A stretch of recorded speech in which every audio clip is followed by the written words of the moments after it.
evidence for some of the claims you're about to hear, and we are going to be very precise and careful about this, not be re-airing it all the time. We will be extremely careful if we have to report on the fact that some right-wingers, some conservatives, some Trump supporters are making these kind of claims on air.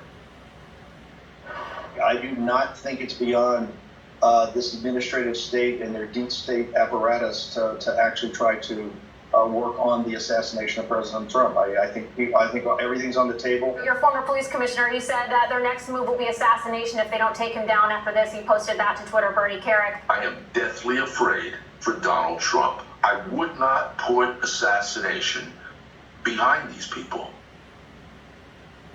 The people you saw there are government veterans, some of them White House veterans like Mr. Bannon. So they have a following. They are making the most scurrilous, serious, defamatory allegation with no evidence. And then, and I say defamatory quite literally, if you accuse someone falsely of a crime you have no evidence of, that could be defamation. And then they are masquerading that attack as some kind of concern about this individual. And there are those, as I mentioned, that take it seriously. One report here from NBC that some Trump users in online forums are talking about a, quote, civil war with phrases like, quote, lock and load. Others asking, when does the shooting start?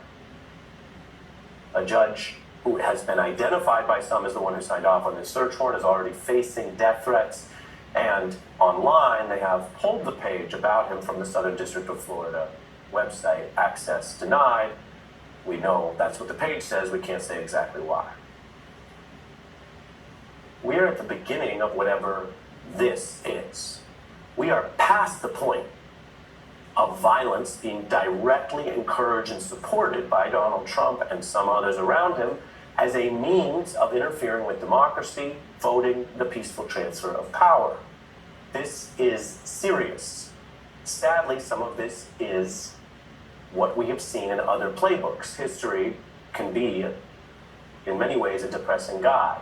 It is the autocrats abusing power, trying to jail their enemies who, when even partially, possibly held accountable under the rule of law, accuse everyone else of doing that to them and threatening quite directly violence against us, against the people abiding by the law in the nation as a means to intimidate the peaceful enforcement of the law.